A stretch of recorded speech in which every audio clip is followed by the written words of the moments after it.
एक समय की बात है, एक गांव में सफेद साड़ी वाली चुड़ैल का आतंक था।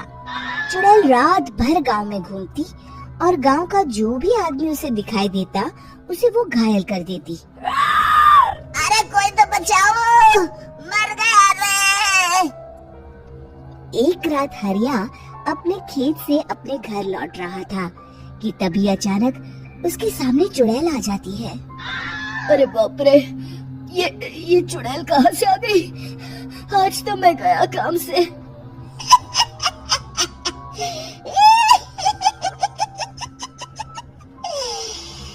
आज मुझे मेरा शिकार मिल गया। अरे चुड़ैल दीदी, मुझे छोड़ दो।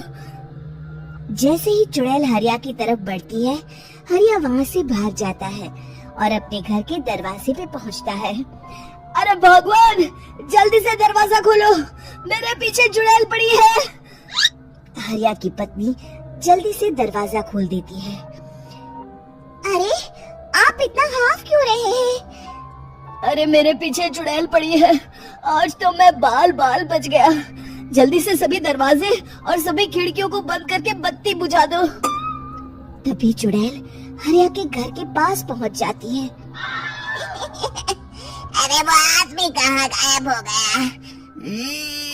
मैं भी देखती हूँ आखिर कब तक बचेगा। मैं अपने शिकार को इतनी आसानी से नहीं छोड़ती। इतना कहकर चुड़ैल वहाँ से चली जाती है। वहीं दूसरी तरफ हरिया और उसकी पत्नी दोनों अपने घर की खिड़की से ये सब देख रहे होते हैं। अरे बाप रे, ये तो बड़ी डरावनी चुड़ैल थी। अगले दिन ये बात आग की तरह पूरे गांव में फैल जाती है और धीरे धीरे लोग चुड़ैल के डर के मारे शाम होते ही अपने घरों से बाहर निकलना बंद कर देते हैं। कुछ दिनों के बाद भाई, मैंने तो इस चुड़ैल के डर के मारे रात को अपने खेतों को पानी देना बंद कर दिया है। कहीं मेरी फसल सूख गई तो मैं तो कहीं का नहीं रहूंगा। साहूकार का कर्जा कैसे चुकाऊंगा? अरे भाई, पूरे गांव वालों का यही हाल है। पता नहीं ये चुड़ैल हमारे गांव में कहां से आ गई। फिर एक दिन गांव के पास वाली नदी के किनारे एक बहुत बड़े तांत्रिक के आने की बात कुछ गांव वालों को पता चलती है। वो लोग जाके ये बात गांव के मुखिया को बताते हैं। मुखिया जी, नदी के किनारे एक बहुत ही पहुंचे हुए तांत्रिक बाबा आए हैं। हमें उनसे मदद मांगनी चाहिए। मैंने सुना है वो बड़े बड़े भूतों और चुड़ैलों को अपने वश में कर लेते हैं। मुखिया जी सभी गांव वालों को लेकर उस तांत्रिक के पास पहुंच जाते हैं। ओम फट स्वाहा, ओम फट स्वाहा। तभी तांत्रिक अपनी बंद आंखों को खोलकर कहता है, क्या बात है? तुम सब लोग यहाँ क्यों आए हो? मुखिया जी उस तांत्रिक को सारी बात बता देते हैं। अच्छा, तो ये बात है। और तांत्रिक अपनी आंखों को बंद कर लेता है। मैं देख रहा हूँ तुम्हारे पूर्वजों ने बहुत पाप किए थे, जिससे ये गांव अब श्रापित हो चुका है। उसी के फल स्वरूप तुम्हारे गांव में चुड़ैल आई है। ये चुड़ैल बहुत खतरनाक है, ये किसी को नहीं छोड़ेगी। हे भगवान, मर गए रे, अब क्या होगा? तभी गांव की मुखिया जी कहते हैं, बाबा, इस चुड़ैल से हम सबको बचा लीजिए। कोई तो उपाय होगा। इसका सिर्फ एक ही उपाय है। सभी गांव वालों को बारी बारी हर दिन अपनी आधी फसल उस पहाड़ी के ऊपर बनी काली गुफा में छोड़ के आनी होगी। तभी उस चुड़ैल की भूख मिटेगी और श्राप का प्रभाव खत्म हो जाएगा और तुम सब जिंदा बच जाओगे। सभी गांव वाले उस तांत्रिक की बात को मान लेते हैं और वहां से चले जाते हैं। फिर अगले दिन से रोज उस गांव के लोग बारी बारी से अपनी आधी फसल उस काली गुफा के पास जाकर रखाते। कुछ दिनों बाद हरिया की बारी आती है। बाप रे, आज तो मेरी बारी है उस काली गुफा में जाने की। क्या करूं? वो तो बड़ी खतरनाक चुड़ैल है। मेरे तो हाथ पैर कांप रहे हैं। फिर हरिया डरते डरते अनाज की बोरियां अपनी बैलगाड़ी में लाद देता है। तभी हरिया की पत्नी उससे कहती है, देखो जी, संभल के जाना और किसी भी हालत में शाम होने से पहले वापस आ जाना। उस चुड़ैल का कोई भरोसा नहीं है जी। हरिया बैलगाड़ी में बैठते हुए कहता है, भगवान, मैं क्या वापस आऊंगा?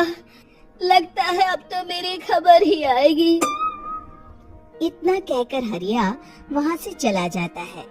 रास्ते में जंगल से गुजरते हुए हरिया की बैलगाड़ी का एक चक्का बड़े गड्ढे में फंस जाता है। हे भगवान, अब ये क्या मुसीबत है? हरिया नीचे उतर के पूरी ताकत से अपनी बैलगाड़ी को गड्ढे से निकालने की कोशिश करता है। बहुत देर मेहनत करने के बाद हरिया की बैलगाड़ी उस गड्ढे से बाहर निकल जाती है। हे भगवान, अब तो शाम होने वाली है। आज तो मैं गया काम से। जैसे तैसे हरिया काली गुफा में पहुंच जाता है। अरे मर गया रे, यहाँ तो चारों तरफ डरावना माहौल है। मैंने यहाँ आने में बहुत देर कर दी, कहीं चुड़ैल नाराज ना हो जाए। हरिया अनाज की बोरियां वहाँ रख के जैसे ही जाने लगता है, तभी उसे किसी के आने की आवाज सुनाई देती है। हरिया एक कोने में छुपकर अंदर देखने लगता है। चुड़ैल वहाँ आती है और फिर अपने चेहरे से नकली चुड़ैल का मुखौटा निकाल देती है। हरिया ये देख के हक्का बक्का रह जाता है। तभी चुड़ैल कहती है, भैया यहाँ आना, आज तो बहुत अनाज आया है। इसे मिलाकर अब हमारे पास ढेर सारा अनाज जमा हो गया है। कल ही हम इसे शहर में बेच आएंगे और माला माल हो जाएंगे।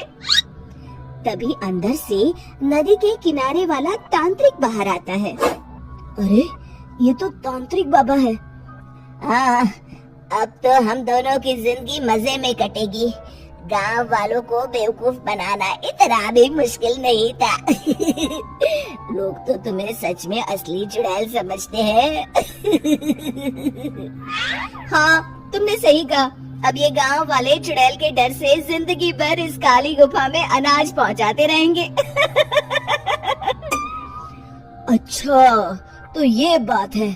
ये दोनों पूरे गांव वालों को बेवकूफ बना रहे हैं। अभी जाकर सबको बताता हूँ। हरिया उन दोनों की पूरी बातें सुन लेता है और जल्दी से वापस गांव में आता है। गांव वालों को पूरी बात बता देता है। इससे पहले वो दोनों हमारा अनाज लेकर शहर जाए, हमें उन दोनों को पकड़ना होगा। उधर दूसरी तरफ नकली तांत्रिक और नकली चुड़ैल बनी औरत एक बड़ी गाड़ी में सारा अनाज लाद के वहाँ से निकलने की तैयारी कर रहे होते हैं।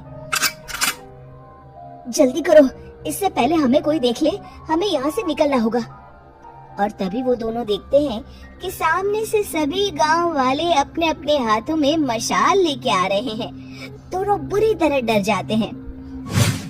रुक जाओ, तुम दोनों का भांडा फूट चुका है। अरे मर गए रे, ये गांव वाले कहाँ से आ गए?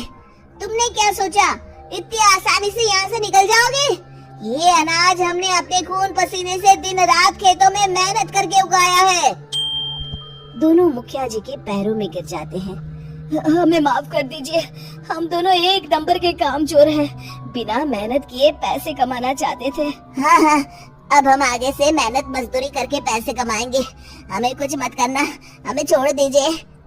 इतना कह के दोनों गांव छोड़ के भाग जाते हैं और सभी गांव वाले फिर से खुशी खुशी रहने लगते हैं। शिक्षा, तभी तो कहते हैं कि किसी भी समस्या का समाधान केवल सूझबूझ से ही करना चाहिए और कभी हिम्मत नहीं हारनी चाहिए। दोस्तों, हमें उम्मीद है कि आपको हमारी ये कहानी पसंद आई होगी। कृपया हमारे चैनल को सब्सक्राइब करें और सभी अपडेट्स के लिए बेल आइकन जरूर दबाएं। और हाँ, वीडियो लाइक और शेयर करना मत भूलिएगा। Bye bye.